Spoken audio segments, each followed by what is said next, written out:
Magandang umaga muli mga kapatid.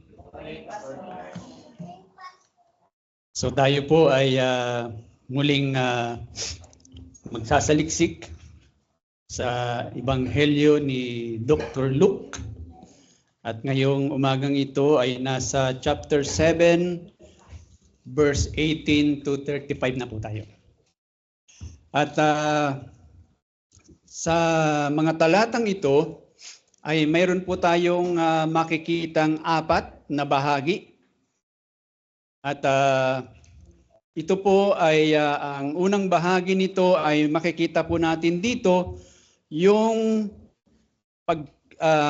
pagkakalarawan tungkol sa kinikilala na forerunner o maghahanda sa daan ng ating Panginoong Hesus na walang iba kung hindi si John the Baptist.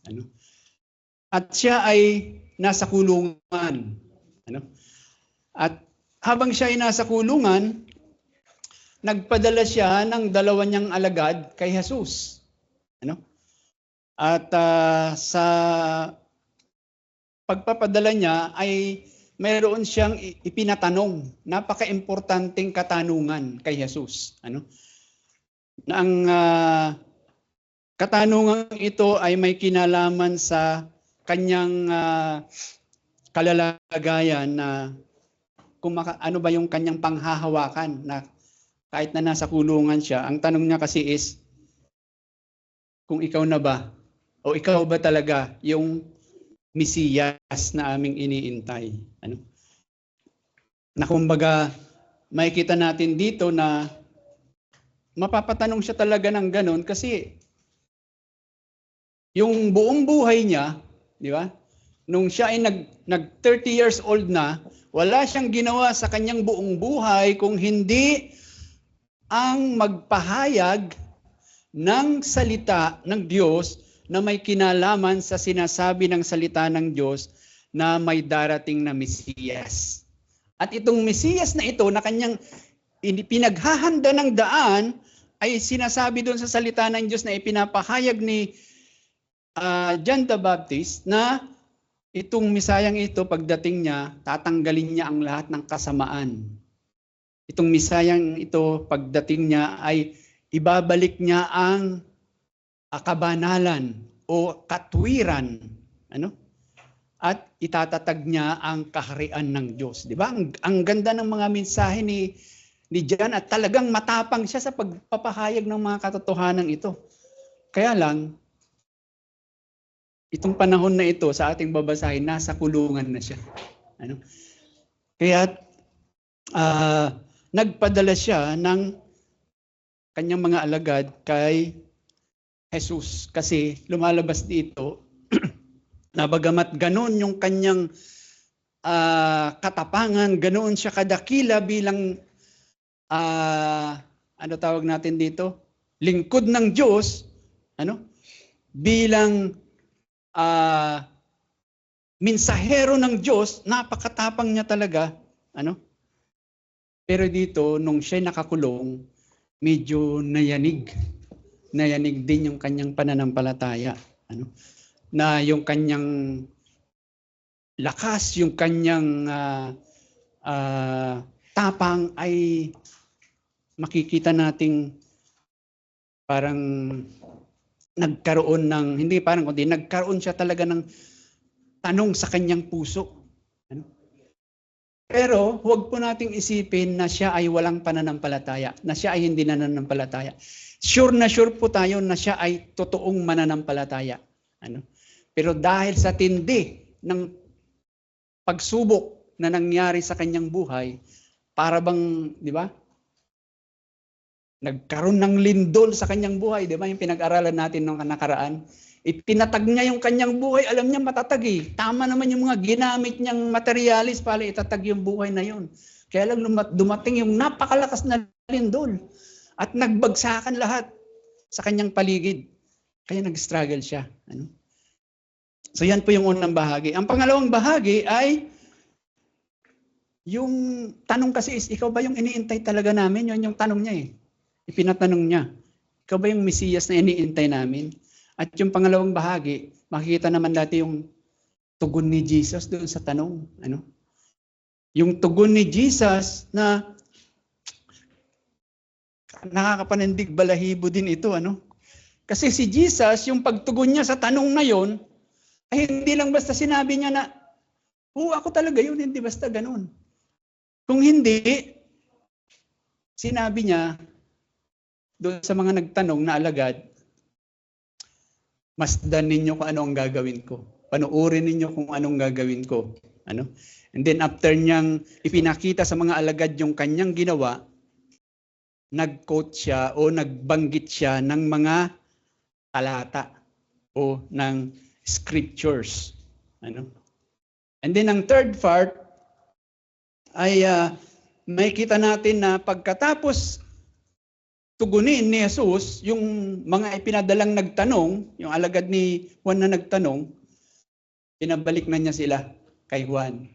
Pero after na pabalikin niya sila, humarap siya sa mga tao, di ba? Sabi diyan, maraming tao talaga sumusunod sa kanya eh. Humarap siya sa mga tao at makikita natin yung mga sinabi niya tungkol kay John the Baptist. Ano? Na kumbaga, di ba dito lumalabas, nangihina si John the Baptist sa kanyang pananampalataya. Nagtatanong siya, ikaw ba talaga ang Mesiyas na iniintay namin? Pero nung umala na yung mga alagad ni John the Baptist, humarap si Jesus sa mga tao, itinaas niya si John the Baptist. Pinuri niya. Ano? Yun yung makikita natin kung gaano ka, sasabihin natin, maawain si Jesus sa kanyang mga alagad. Kung gaano siya ka generous, ika nga, sa wikang English. Ano? And then ang pangapat na bahagi, makikita natin dito na mayroon pang ibang kinausap si Jesus bukod sa karamihan. Mayroong ibang mga tao doon sa crowd na yon na talagang tinumbok niya.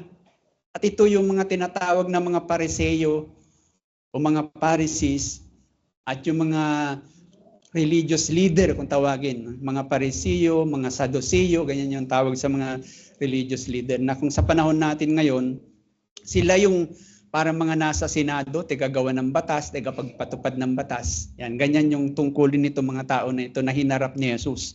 Ano? At sa pagharap niya sa kanila, ay ipinakita niya yung kanila namang problema. At maunawan nating mabuti yan mamaya. Ano? So bago po tayo magbasa ng salita ng Diyos, kung hawak niyo po ang mga Biblia, may mga hawak po kayong Biblia, buksan na po ninyo sa aklat po ng Lucas, chapter 7.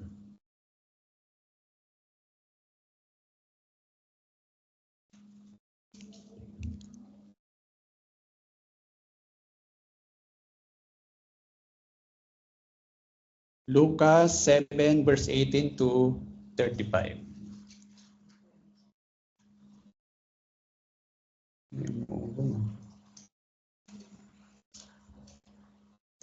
Okay, ito na po. Pasensyahan nyo na yung aking cellphone, medyo naglalag kung minsan. So bago po natin basahin ito, tayo po'y manalangin. O aming amang banal, Diyos na makapangyarihan sa lahat. Muli, kami nga po ay nagpapakumbaba sa inyong harapan. At amin nga pong ipinagkakatiwala sa inyo ang bahaging ito ng inyong banal na kasulatan na amin pumuling sasaliksikin o amin pumuling papakinggan. At ang aming dalangin o Panginoon ay ikaw ngang magbigay sa amin ng kakayanang makaunawa, magbigay sa amin ng sapat na pananampalataya na panghawakan ng mga katotohanan na inyo pumuling ituturo sa amin. At higit sa lahat ay ang kakayanan at pagnanais na ang mga katotohanang amin muling mauunawaan at mapapakinggan ay amin din po itong maisabuhay. Panginoon, aming dalangin na mangusap ka nga po sa aming kalagitnaan ngayon. Mangusap ka sa bawat isa kung papaanong nangusap ka nung nakaraang pag-aaral namin sa isang patay at ito po ay nabuhay. Panginoon, ganun din nga po na maging makapangyarihan at buhay ang iyong salita na iyong ipapahayag sa amin ngayon. po ang aming dalangin sa ngalan ng inyong anak na si Jesus. Amen. Ito po ang salita ng ating Panginoon. Atin pong itong pakinggan ng may pagpapakumbaba. Ibinalita sa kanya ng mga alagad ni Juan ang lahat ng mga bagay na ito. Yun nangyari sa unang bahagi ng chapter.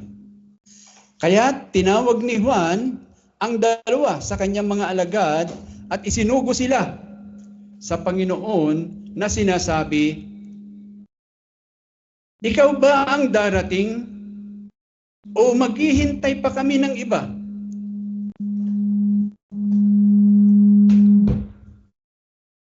At pagdating ng mga lalaki kay Jesus ay kanilang sinabi, "Sinugo kami sa iyo ni Juan na tagapagmautismo na nagsasabi, ikaw ba ang darating o maghihintay pa kami ng iba?"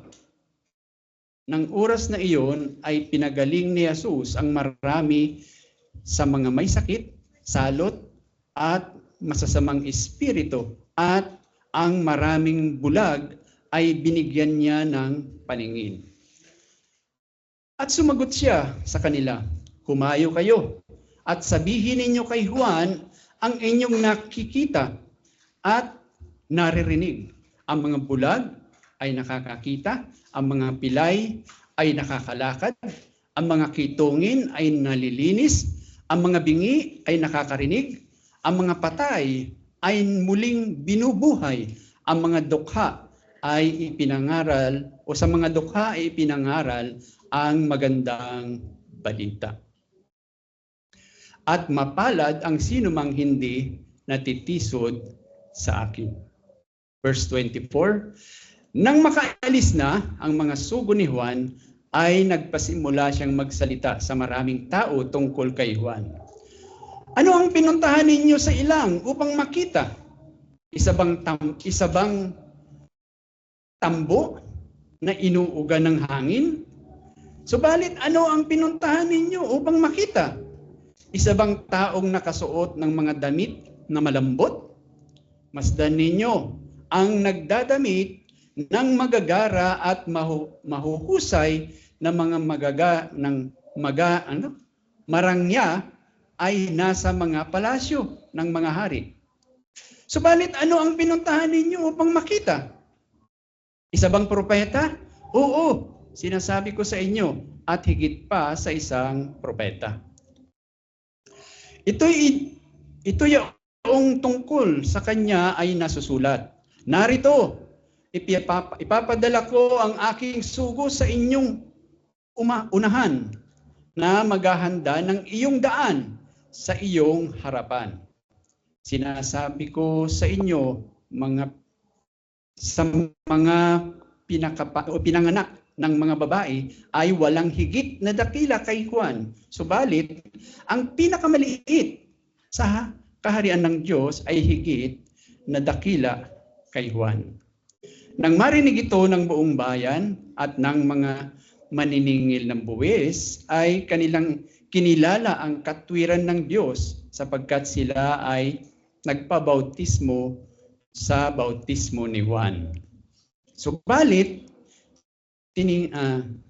tinanggihan ng mga Pariseo at mga dalubhasa sa kautusan ang layunin ng Diyos para sa kanila sa hindi nila pagpapabautismo sa Kanya. Sa ano ko ihahambing ang mga tao ng lahing ito at ano ang kanilang katulad? Tulad sila sa mga batang nakaupo sa pamilihan at sumisigaw sa isa't isa na sinasabi, "Tinugtugan namin kayo ng plauta at hindi kayo sumayaw.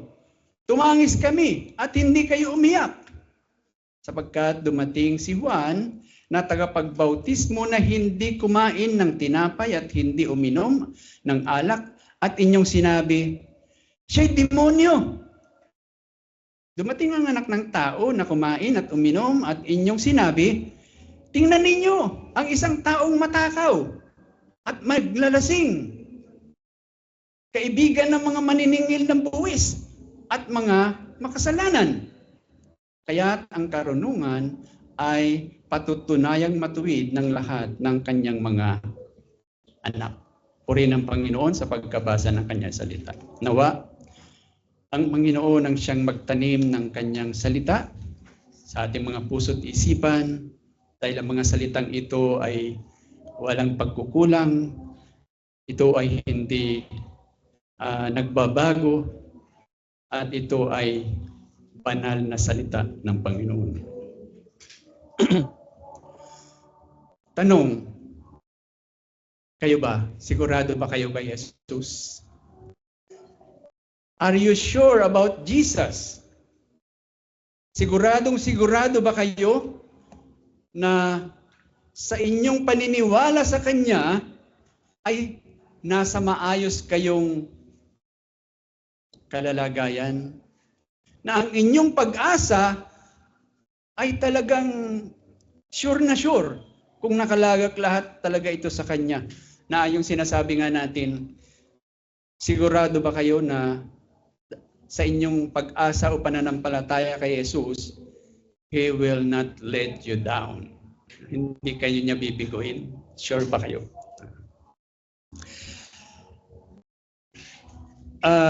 Dito si John, makikita po natin na dahil nga sa kanyang naranasan, dumating sa buhay niya na hindi niya sigurado kung tama ba yung pagsampalataya niya kay Jesus. Pero hindi po sinasabi dito na hindi siya nananampalataya sa Diyos. Nanginig lang. Nanginig siya sa kanyang pagtitiwala kay Jesus. Dahil sa kanyang mga naranasan. Kayo ba? Nakaranas ba kayo na dumating sa inyong buhay na dahil sa matinding pagsubok ay nag-alinlangan kayo at nagtanong kayo sa inyong sarili o nagtanong kayo marahil sa Panginoon ng malaking why? Bakit, Lord? Bakit nasasaktan ako? Bakit andito ako sa ganitong masakit o nakakatakot o mahirap na kalalagayan? Bakit, Lord? Ano ba ang ginagawa mo sa buhay ko? Kasi di ba tayong nananampalataya, alam natin na lahat ng nangyayari sa mundong ito, gawa ng Diyos. So pag nandun ka sa dumating ba sa inyong buhay na sa matinding pagsubok o matinding kalalagayan ng inyong buhay ay nagtanong kayo o umabot na kayo sa ganyang sitwasyon na nagkaroon na kayo ng matinding tanong sa Panginoon, bakit? Bakit, Lord? Alam nyo, ito, ngayon ko lang i-share sa inyo ang kabuuan nito tungkol sa amin. Yung bunso namin, nung ipanganak, 3 linggo pa lang na naiuwi namin, kailangan na namin siya ibalik sa ospital.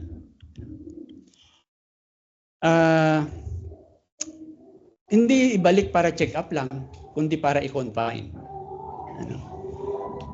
At nung nakikita ko yung itsura niya, na naka-confine doon sa, ang tawag ito? Yung sa mga bata, Actually, 2 bata lang yata yung kasama doon sa naka-close na nakahiwalay siya sa ibang mga bata.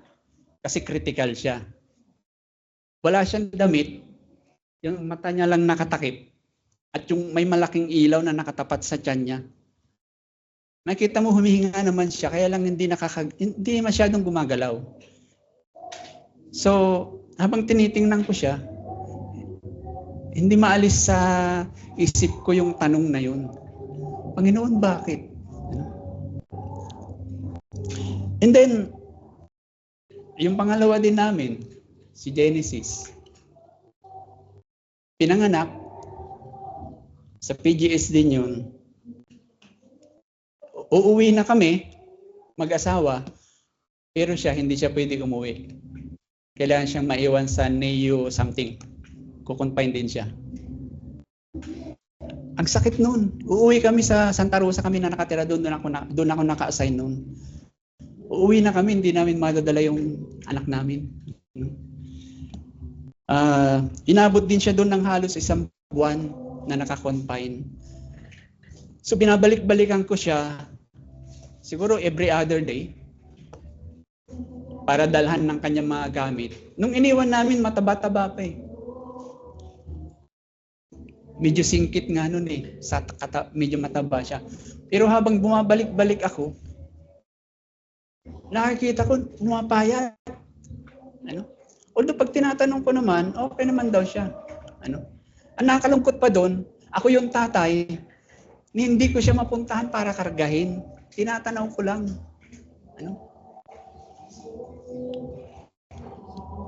And then si Kuya, alam sa inyo siguro yung nangyari sa kanya, first year college o second year college siya noon, nahulog sa bus, at kailangang operahan ng ulo niya dahil may namuong dugo sa loob. Nung ilabas, nung after ng operation, hindi siya inilabas agad eh. Iniligay pa siya sa ICU. Medyo matagal-tagal, halos isang araw din yata yun. And then finally, nung ilabas siya, halos hindi ko siya matitigan. Siya, yung kulay ube ang mukha niya na ang laki-laki. Halos hindi makadilat ng mata. Tapos ang sinasabi niya sa akin, Daddy, ang sakit-sakit. Sana mamatay na lang ako, sabi niya.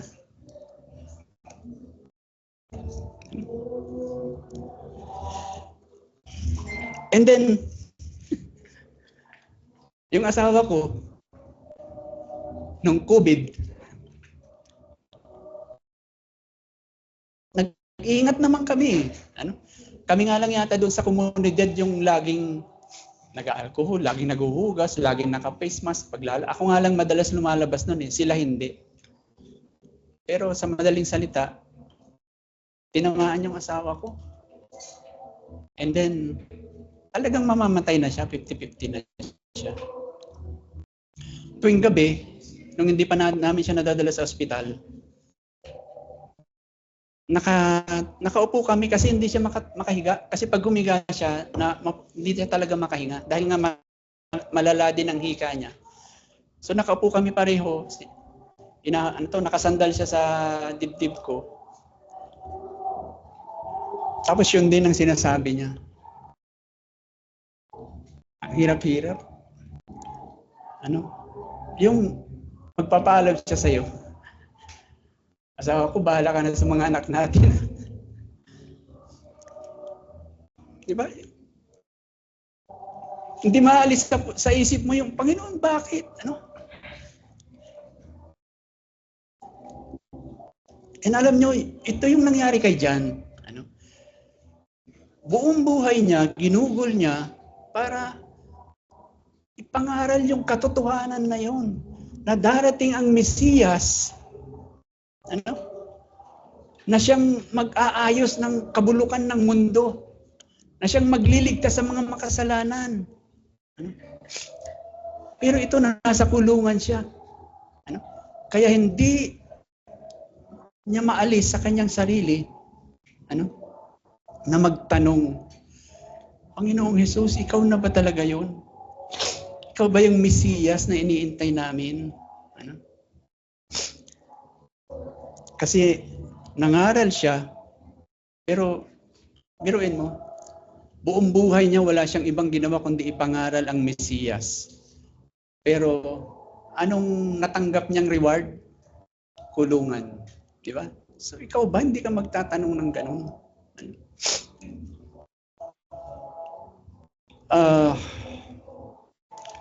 Sa ganitong kalalagayan, makikita po natin na ang ating Panginoon ay hindi nagkulang kay John. Dali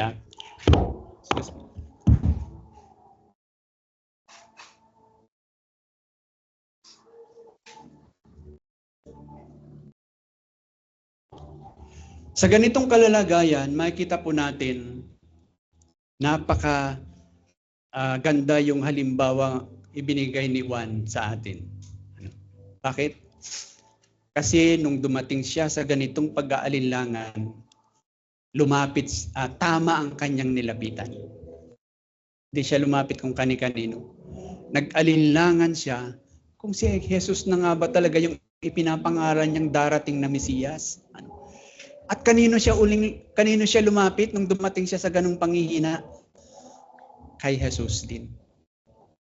Wala siyang ibang nilapitan kung hindi si Jesus. Na anong sinasabi dito, mga kapatid? Pag dumating kayo sa ganoong pangyayari sa inyong buhay, na mayanig ang inyong pananampalataya, wala kayong ibang lalapitan kundi si Jesus lang. Huwag na huwag niyong kalimutan na lumapit kayo sa tama at yun ay walang iba kung hindi si Jesus. So, yun, dahil nga si John, hindi siya makalabas ng kulungan. Actually, alam na niya na hindi na siya makakalabas talaga. Na yun na hanggang doon na lang ang kanyang paglilingkod. So, nagpadala siya ng kanyang dalawang alagad. At nakakatuwa yung kanyang dalawang alagad. Kasi wala silang binago doon sa sinabi ni John sa kanila. Wala silang sinabi. Talagang word for word. Yun din yung tanong nila sa Panginoong Hesus. Ikaw na ba? Ikaw na ba yung Mesiyas na aming iniintay? Pagdating nila kay John, sabi nila, kami po'y pinadala ng John the Baptist. At ito po yung tanong. Word for word. Tinanong nila. Pero ito pa ang mas maganda. Sa tanong ni John, napakaganda rin yung sagot ni Jesus. Bakit? Kasi sabi ko nga kanina, hindi basta sinabi ni Jesus na, sabihin nyo nga dyan sa inyong master o sa inyong teacher, di ba nagbabasa naman siya ng salita ng Diyos? Alam niya ang Biblia. Balikan lang niya ang Biblia. At makikita niya na ako talaga ito. Hindi yun ang sinabi niya. Kundi ano sinabi niya? Ano sagot niya doon sa tanong ng mga alagad? Sabi niya, saglit lang. Bago ko kayo sagutin, manood muna kayo sa gagawin ko. Di ba? Ano sabi doon? Sa oras na yon, di ba sabi doon, nagpagaling si Jesus ng maraming may sakit. Kaya sabi niya, makinig muna kayo. O manood muna kayo. And then sabi doon, pagkatapos na nagpagaling siya ng may sakit, anong kanyang ginawa? Nag-quote siya o nagbanggit siya ng mga talata sa Bible. Ano-ano yung kanyang binanggit na mga talata? Una, sa Isaiah chapter 1, verse 1. At pangalawa, sa Isaiah 35, verse 5. Pero kung babasahin natin yung mga talata na yan, hindi lang yung verse 1 and verse 5 ang maaring nasa isip ni John nung binanggit ng kanyang mga alagad itong mga talatang ito. Kasi yung buong chapter na yan, chapter 35, chapter 61, ay mga talata na tumutukoy o naglalarawan sa Mesiyas kung ano siya, kung anong gagawin niya pagdating niya sa mundo. Yun yung inilalarawan diyan. Pero ano ba yung ginawa ni Jesus? Na anong klaseng pagtugon ang ginawa dito ni Jesus? Makikita natin na sabi niya sa mga nagtanong na alagad, sandali lang. Maganda yung tanong niyo pero sandali lang. Panoorin niyo muna. And then nag-quote siya ng talata. Anong gusto niya sabihin doon? Sinasabi niya, ito ang isagot niyo kay John. Ang isagot niyo kay John, sa tanong niya kay Juan, ang isagot niyo is itong Jesus na tinatanong mo kung siya ba yung Mesiyas, ay siya yung nagpakita sa amin na kung anong sinabi ng salita ng Diyos, ginawa niya sa aming harapan. Kita niyo? Sa madaling salita, si Jesus, tinugon niya yung tanong na yon, kung ikaw ba yung Mesiyas, tinugon niya sa pamamagitan ng gawa at sa pamamagitan ng salita ng Diyos na nagsasabing yung salita ng Diyos ay tinutupad ko, isinasabuhay ko. Ano? Kung anong sinabi nung una tungkol sa Mesiyas, ayan, nakita nyo, ginawa ko, kaya ako yan, talaga yan. Ano? I guess nyo?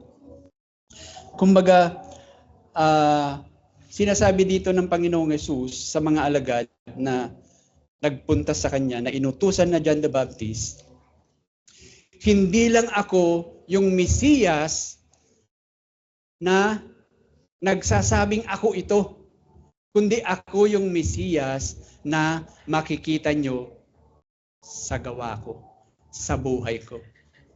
Naalala nyo nung nakaraan, sinabi rin natin, kung ikaw ay totoong Kristiyano, mayroon din dapat nakikita sa buhay mo. Ganyan din si Jesus. Ano?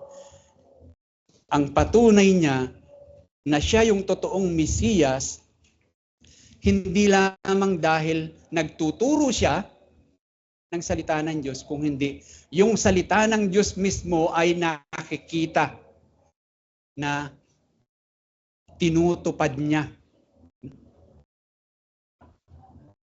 Hindi ko maalis isipin yung mga politiko, yan. Hindi siya ganun, na napakagaling mangako pero puro napapako. Hindi. Si Jesus, kung ano yung nasa Biblia na sinabi tungkol sa kanya, nakita talaga ng mga alagad na iyon, na ginawa niya. Pero alam nyo, nung bumalik siguro yung mga alagad kay John the Baptist, di ba? Buksan nyo yung inyong mga Biblia sa Isaiah para masaliksik natin yan. Siguro medyo napakamot ng konti si John the Baptist nung bumalik yung kanyang mga alagad. Alam nyo bakit? Kasi hindi ba, sabi nga, Isaiah, buksan muna natin Isaiah 61. Tingnan natin.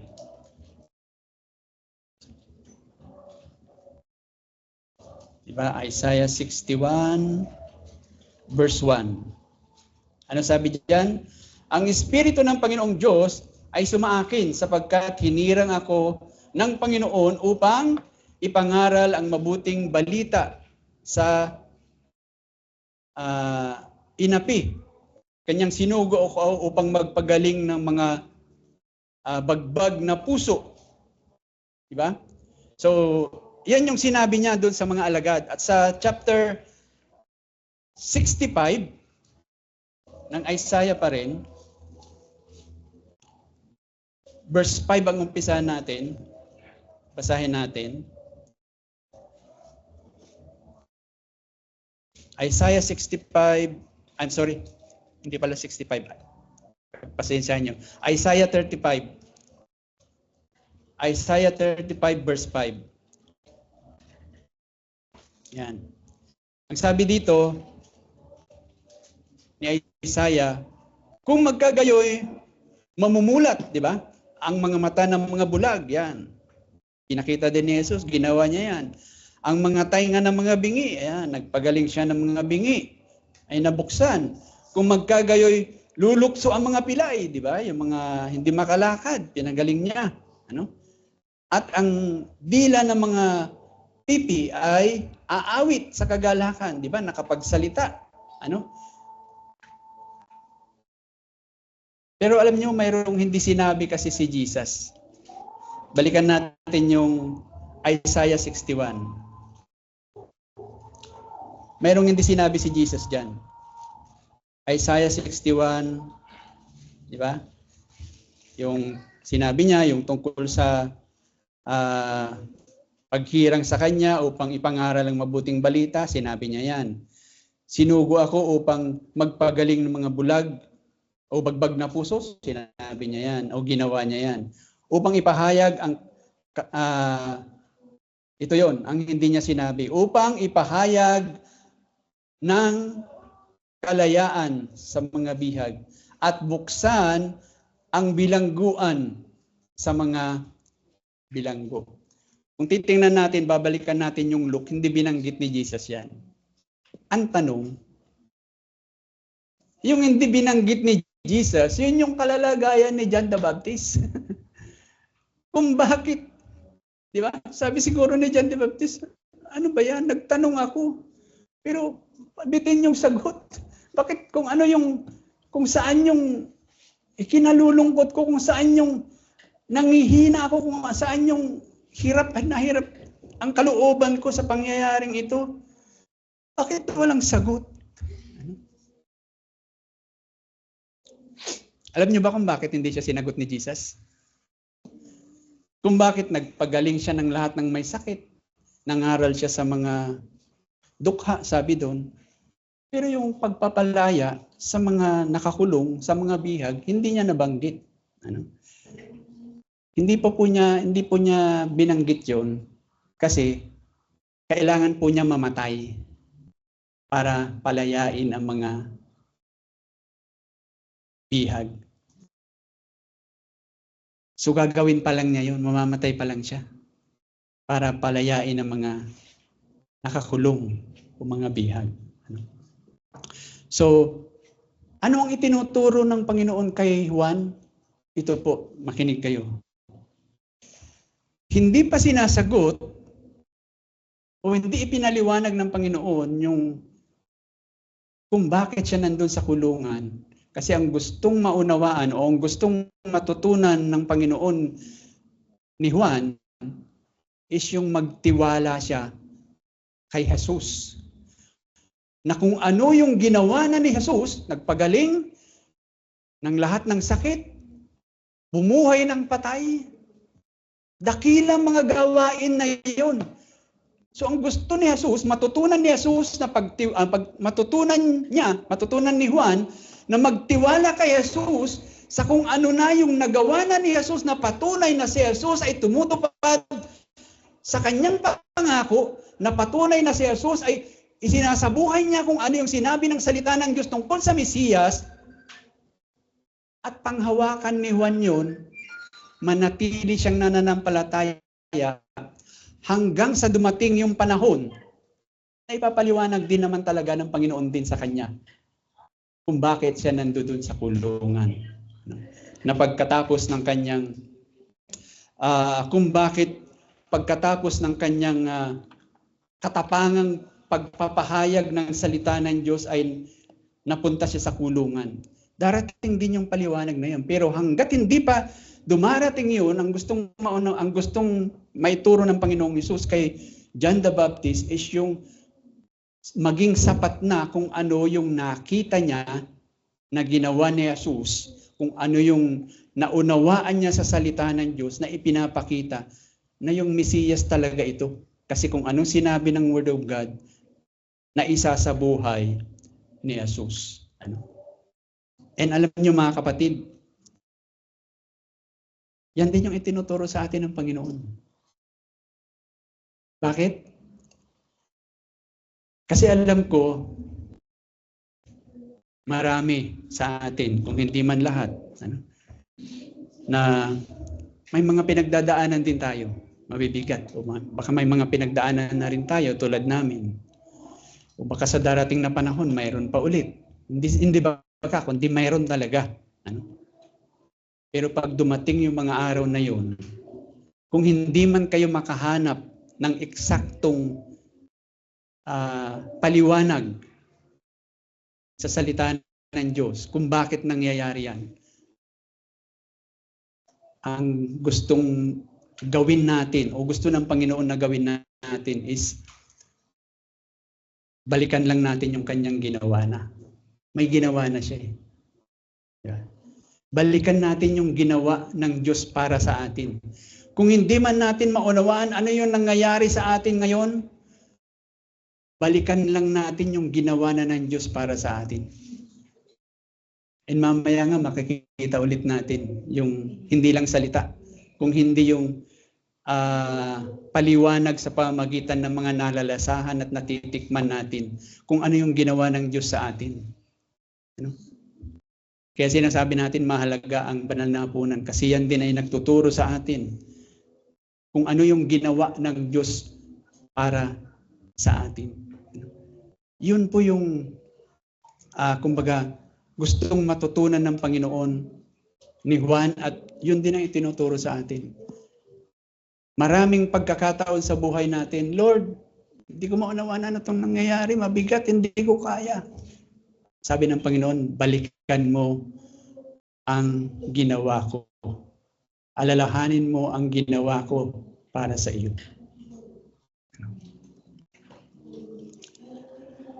And then, ito yung nangyari pa. So pagkatapos niyang sagutin yung mga alagad, so pinabalik na niya kay Juan. Sa verse 24 and 28, sabi doon, pagkatapos niyang pabalikin, o pagkatapos makaalis, yung mga disciple ni John, anong kanyang ginawa?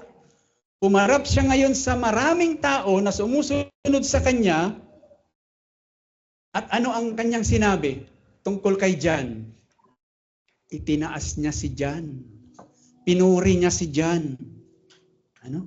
Nagsalita siya ng mga mabubuting bagay tungkol kay John.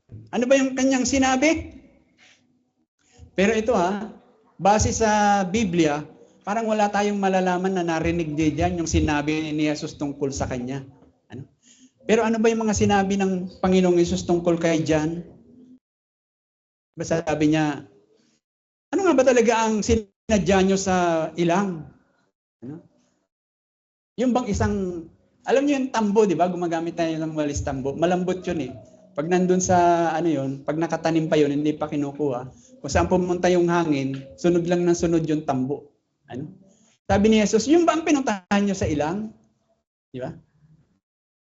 Or sabi niya, pumunta ba kayo sa ilang kasi mayroong isang tao doon na maganda ang damit, magara ang damit? Hindi, sabi niya, yung taong nagsusuot ng magarang damit, sa palasyo yun. O pumunta ba kayo sa ilang dahil may propeta? Sabi ni Jesus, tama. Pero, alam nyo, si John, hindi siya ordinaryong propeta. Mas dakila siyang propeta kaysa kay Moises. Bakit? Kasi sabi niya, si John the Baptist, siya yung ipinangaral o ipinapangaral ng mga propeta na darating upang ipaghanda ang Panginoon mismo na siyang dadalaw sa kanyang bayan. Siya ang maghahanda sa daan ng Panginoon.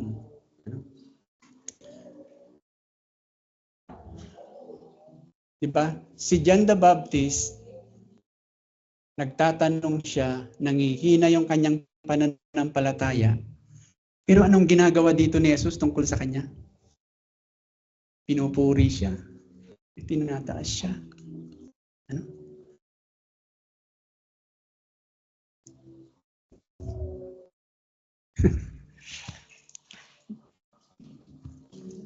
Ano yun mga kapatid?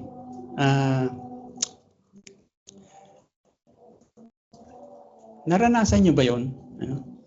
Na ikaw, yung hinang-hina ka, yung ganun, pero mayroong dadamay sa iyo. Biglang may dadamay sa iyo para palakasin ang loob mo. Di ba? Dito, hindi tao ang dumamay kay John. Ang Panginoon mismo. Na kumbaga, yung sinasabi dito ni John o ng Panginoon kay John the Baptist, sa totoo lang, naglalarawan po ito ng tinatawag nating Judgment Day. Diba? Bakit? Kasi sa Judgment Day o sa tinatawag nating huling araw, diba? Tulad dito, si John, nangihina siya pero pinapurihan siya ng Panginoon. Sa Judgment Day, lahat ng mga Sabi nga dun, buong sanlibutan haharap sa puting trono ng Diyos. At ano mangyayari sa Judgment Day? Paghahatol, puot ng Diyos ang mararanasan doon, yung kapuspusan ng puot ng Diyos. Pero alam nyo, para sa mga mananampalataya sa Panginoon, sa Judgment Day, parang gagawin sa lahat ng mga mananampalataya yung ginawa dito kay John.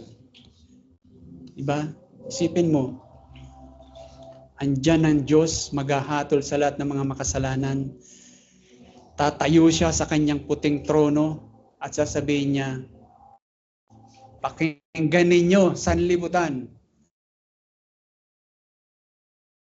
Kung ano sasabihin ko sa inyo tungkol sa aking lingkod. Sa lahat ng mananampalataya, sasabihin niya yun. Ikaw alam mo, di ba? Na hindi ka naman talaga naging matapat sa Diyos eh. Di ba? Sino sa inyo dito ang matapat sa Diyos? Hanggang kamatayan natin, alam natin marami tayong kahinaan. Pero pagdating ng Judgment Day, mararanasan natin kung anong ginawa ng Panginoong Hesus kay John the Baptist. Hindi ang mga kasalanan natin ang sasabihin ng Diyos tungkol sa atin. Kundi tayo rin ay ipapakita ng Diyos na walang sala, na matuwid. Hindi dahil karapat dapat tayong walang sala, kundi anong ipinapakita doon? Ipinapakita doon yung dakilang awa ng Diyos sa atin na mga nananampalataya sa Kanya. Na kung saan karapat dapat tayo din kasama ng mga hatulan niya sa araw na iyon. Pero hindi tayo kasama kung tayo nananampalataya sa Panginoon. Ganon kadakila yung ipinapakita dito na biyaya, na kabaitan, na pag-ibig ng ating Panginoon. Doon natin mas lalong, di ba, siguro nga sasabihin natin, Lord, hindi ako karapat dapat na sabihin mo yan sa akin, para sa akin. Pero sasabihin pa rin ng Panginoon na tayo ay matuwid. Hindi dahil may ginawa tayong katanggap-tanggap o na tayo naging matuwid. Dahil yung ating tagapagligtas na si Jesus, na ating tinatampalatayanan ay sapat ang kanyang ginawa, na siya ay naging matuwid para sa atin.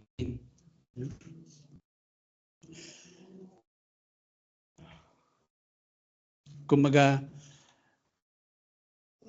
mararanasan natin yung tinatawag na kapuspusan ng kanyang awa, ng kanyang biyaya. Ngayon sinasabi natin yan eh, biyaya, awa, pero hindi pa natin masyadong, yung tinasabi nga nila, hindi pa natin masyadong manamnam. Hindi pa natin buhay. Pero pag sa Judgment Day, pag ipinahayag na ng Diyos, doon natin talaga makikita.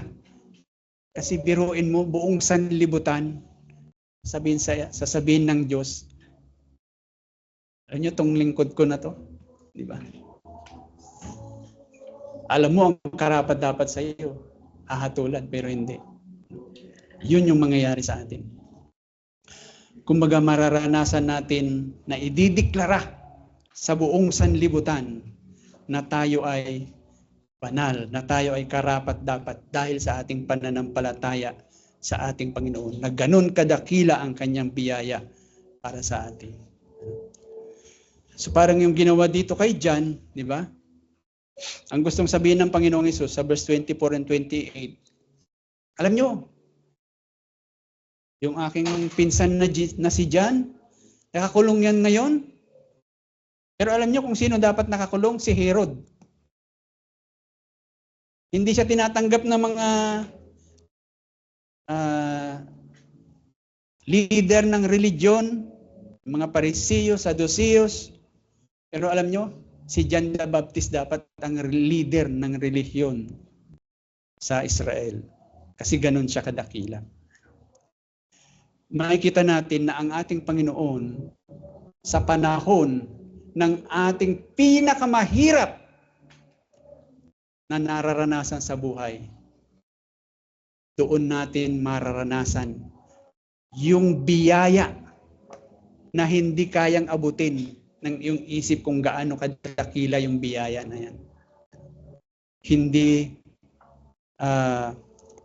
Hindi tayo pababayaan ng Panginoon.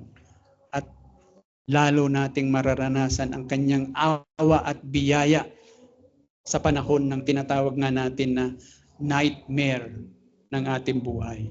Hindi niya tayo iiwan, hindi na tayo pababayaan.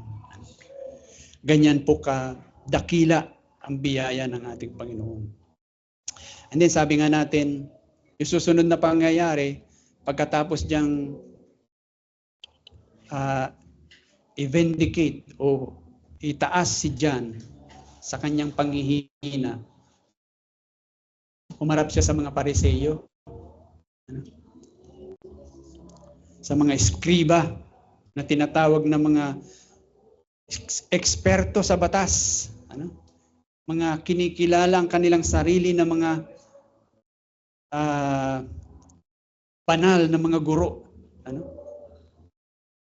Sabi niya, alam nyo,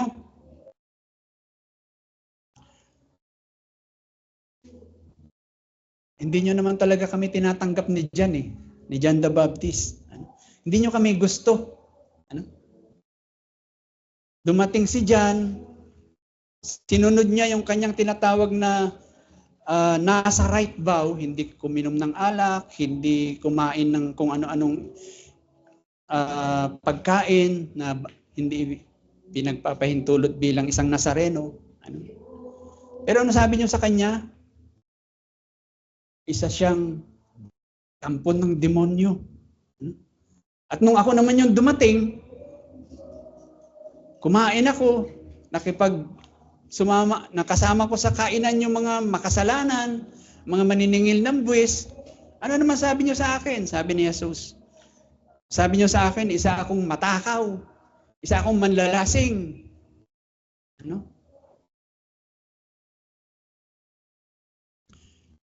Ngayon, ipinaliwanag dito ni Luke kung bakit ganon yung tugon ng mga Pariseo sa mensahe ni John at saka ng Panginoong Jesus. Balikan natin yung verse 29 to 30 ng Lucas chapter 7.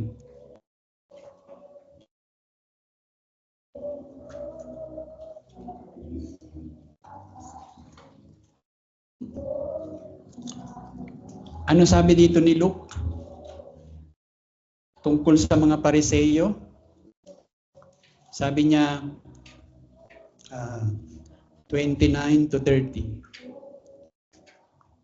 Sabi niya, nang marinig ito ng buong bayan at mga maniningil ng buwis, ay kanilang kinilala ang katwiran ng Diyos sapagkat sila ay nagpabautismo o sila ay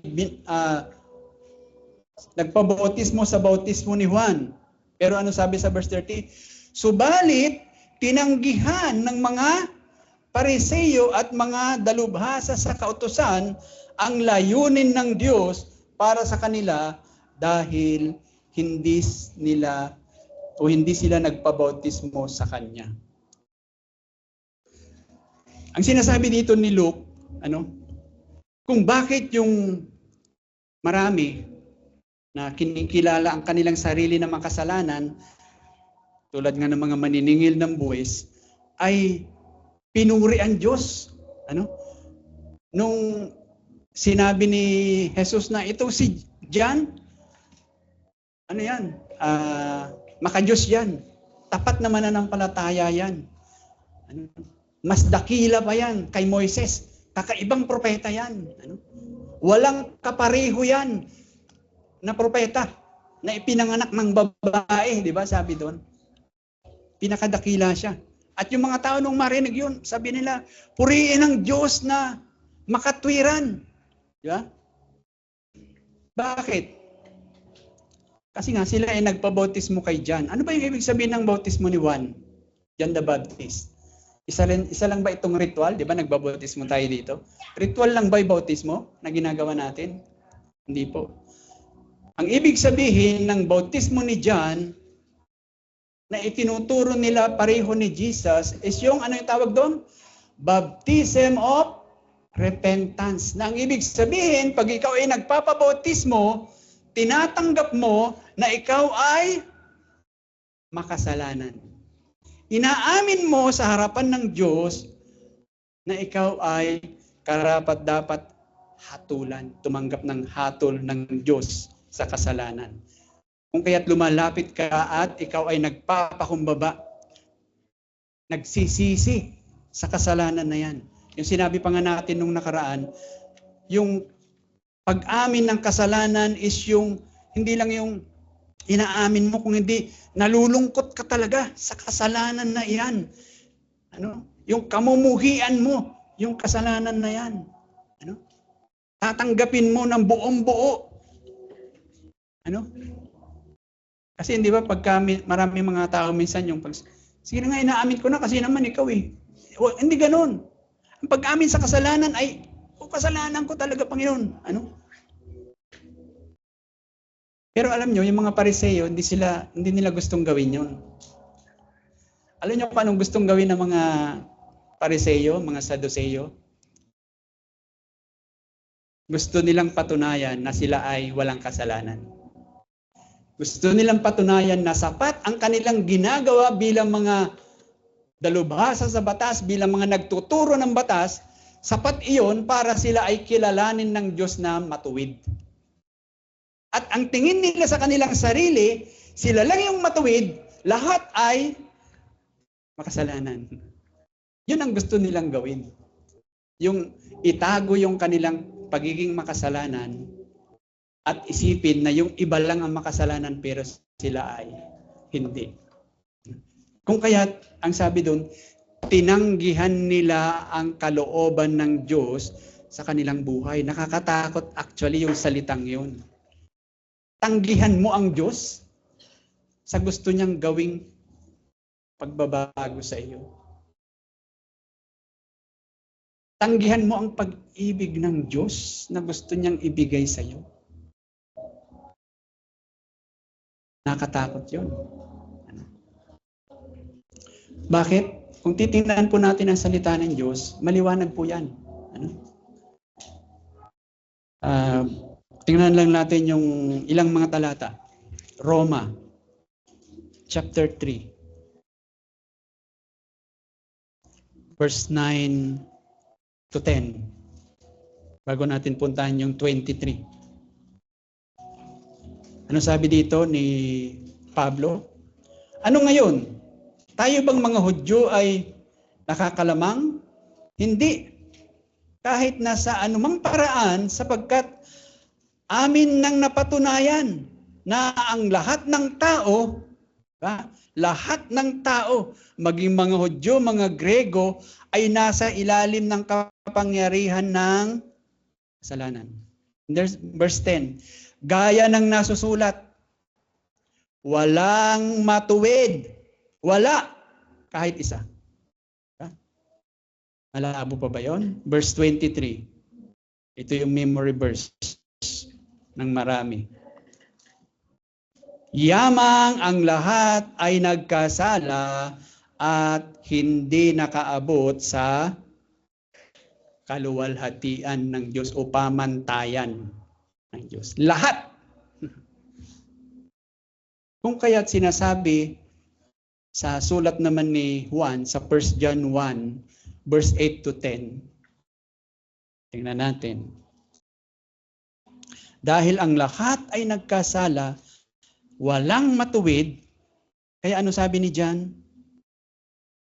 Sa kanyang sulat sa unang Juan, chapter 1, verse 8 hanggang 10. Sabi ni John, kung sinasabi nating tayo walang kasalanan, dinadaya natin ang ating sarili. At ang katotohanan ay wala sa atin. Kung ipapahayag natin ang ating mga kasalanan, ano daw? Siya ay tapat at banal na magpapatawad sa ating mga kasalanan at tayo ay lilinisin sa lahat ng kalikuan. Ngunit, kung sinasabi nating tayo'y hindi nagkakasala, yan, yung mga Pariseo na yan. Ginagawa natin siyang sinungaling o ginagawa nating sinungaling ang Diyos at ang kanyang salita ay wala sa atin. Di ba? Nakakatakot yun. Kung kaya nga, di ba, yung kinakanta rin natin sa awit 51, si David, di ba? Lumapit siya sa Diyos. At ano sabi niya? Ako, Panginoon, ang nagkasala sa iyo. Nakatingin siya sa kanyang sarili, Panginoon, ito yung problema, ako yun. Ano? Pag umaharap tayo sa Diyos, wala po tayong iisiping may problema kung hindi tayo lang. Wala tayong iisiping may kasalanan kundi tayo lang. Hindi natin problema yung kasalanan ng iba. Kundi ang problema lang natin sa harapan ng Diyos ay yung kasalanan natin. Ano? Yun po yung hindi magawa ng mga Pariseo na binababalaan dito ni Jesus. Ano? Sinasabi dito ng ating Panginoong Yesus na huwag nating gayahin yung mga Pariseo. Ano? Huwag nating tanggihan o huwag nating baliwalain pag ang Panginoon ay nangungusap sa atin. Pag diba, nakakarinig tayo ng salita ng Diyos o nagbabasa tayo ng salita ng Diyos at tinatamaan tayo, huwag niyong ignorin. Huwag niyong baliwalain. Tumugon kayo ng tama. Ano ang tamang pagtugon? Ipahayag mo ang iyong kasalanan sa harapan ng Diyos at magsisi ka. Tanggapin mo na ikaw yung problema. At alam niyo, pag ginawa mo yun, ano sabi Dan? Hindi sasabihin ng Panginoon, sige, patunayan mo muna. Ano? Totoo yung pagsisisi mo. Hindi. Pag ginawa mo yun, ano sabi doon? Patatawarin at lilinisin ka ng Diyos. Pero bago mangyari yun, tanggapin mo muna na ikaw yung problema. Aminin mo muna ng buong buo na ikaw yung problema. Ikaw yung nagkasala. Kung makita natin, sabi nga natin kanina, napakaganda yung tugon ng Panginoong Hesus sa tanong ni Jan. Kakaiba yun. Diba? Kasi nga, si Jan nagtatanong siya, Panginoon, ikaw na ba talaga yung Mesiyas na sinasabi ng salita ng Diyos na ipinapangaral ko?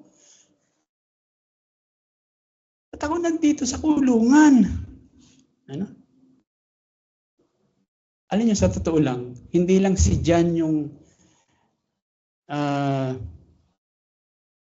ang tawag natin dito, pinalakas dito ng Panginoong Hesus eh. Di ba? Kasi ikaw, di ba? Kung ikaw yung lingkod ni Jan at sinabihan ka, pumunta ka nga kay Jesus, tanungin mo nga kung siya nga yung totoong Mesiyas, ano mangyayari sa'yo? Di ba? Pati ikaw manghihina ka eh. Di ba? So hindi lang si Jan ang pinalakas dito ng Panginoon, kundi pati yung mga alagad na inutusan na John the Baptist ay kasama rin silang na-encourage. Bakit? Ano ba yung ginawa ng Panginoong Hesus na pag-i-encourage? Sinabi niya, manood kayo sa gagawin ko.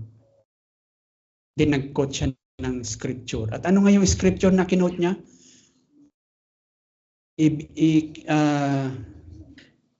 Sinabi niya o binigkas niya muli yung mga salita ng Diyos na nagtuturo tungkol sa Mesiyas. Nasabi ko nga sa inyo kanina, kung babasahin niyo ang buong chapter na yan, hindi lang inilalarawan doon yung Mesiyas bilang magpapagaling, bilang makapangyarihan. Inilalarawan din doon kung anong klaseng servant siya. Na siya yung lingkod na nagpakababa. Siya yung lingkod na nung siya ay naging lingkod, ay hindi mo lilingunin. Ganoon siya yung sabi doon. Siya ay parang tuyong dahil sa kanyang pagsunod bilang lingkod, siya ay parang naging tuyong damo. Siya ay naging tuyot.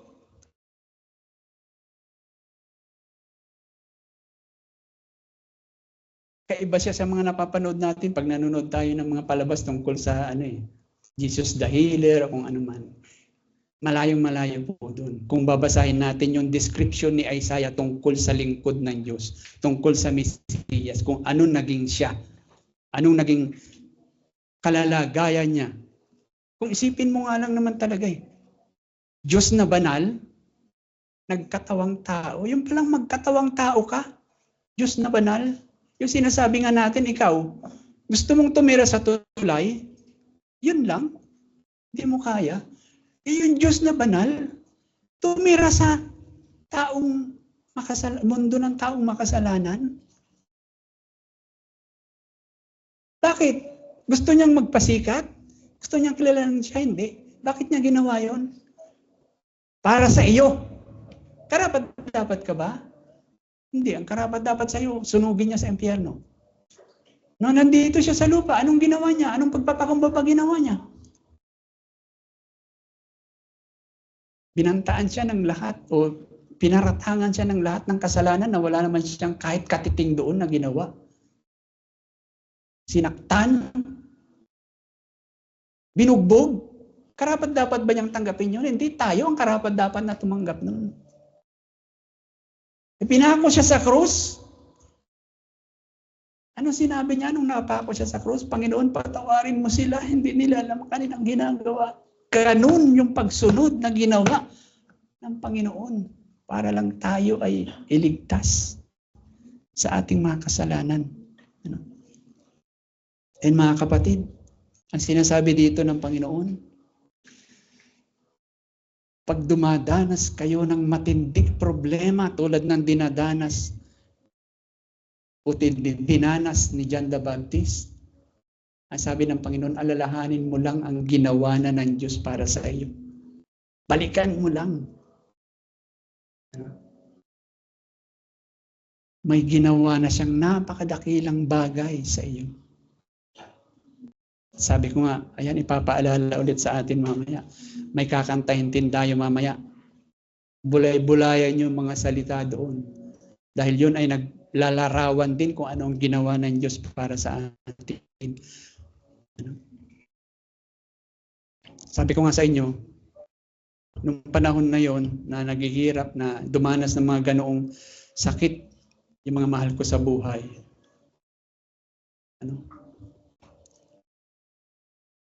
Alam niyo kung anong hinihingi ko sa Panginoon? Habang tinitingnan ko sila naghihirap. Sabi ko, Lord, bigay mo na lang sa akin. Ako na lang. Pero hindi binigay ng Panginoon kasi hindi yun ang plano niya Pero isa ko pang natatandaan, nung pinag-aaralan ko itong lesson na ito, alam niyo, di ba, narinig niyo, madalas namin sabihin, hindi namin talaga alam kung paano namin nalagpasan yung mga mabibigat na pagsubok na yun Pero nung pinag-aaralan ko ito, nakita ko pinaliwanag sa akin ng Panginoon sa pamamagitan ng kanyang salita, kung bakit namin nalagpasan yung mga bagay na yun. Kasi sa tuwing dumadanas kami ng mga pagkakataon na yun, ang lagi kong sinasabi sa pamilya ko, lalo na yung anak ko di ba?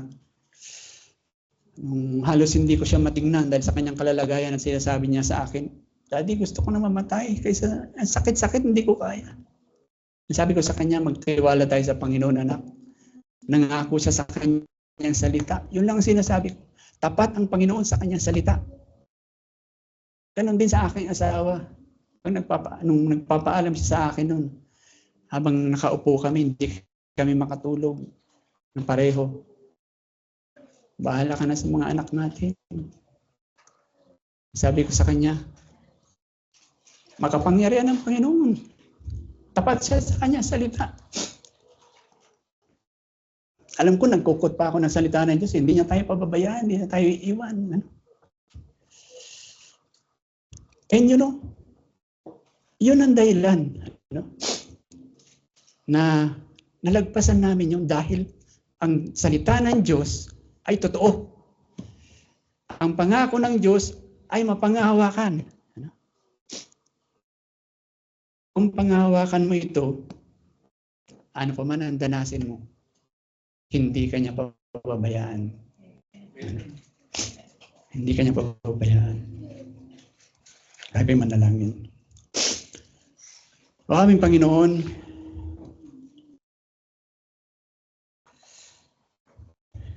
dakila ka, makapangyarihan ka, tapat ka. Ngunit inaamin namin, Panginoon, na kami po'y mahina. Kami ay madalas na nawawalan, Panginoon, ng pagtitiwala o nangihina yung aming pananampalataya sa inyo. Ama, patawarin niyo po kami. Tulungan niyo kami na patuloy nga po naming mabalik-balikan na hindi mawalay sa aming mga puso't isipan ang mga katotohanan ng inyong salita. Lalong-lalo na nga, O Panginoong Hesus, ang ginawa mo na po para sa amin. Kaawaan niyo po kami ng inyong patuloy na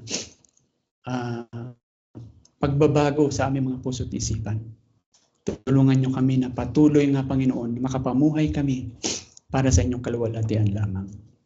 Ito po ang aming dalangin sa ngalan ng inyong anak na si Jesus. Amen.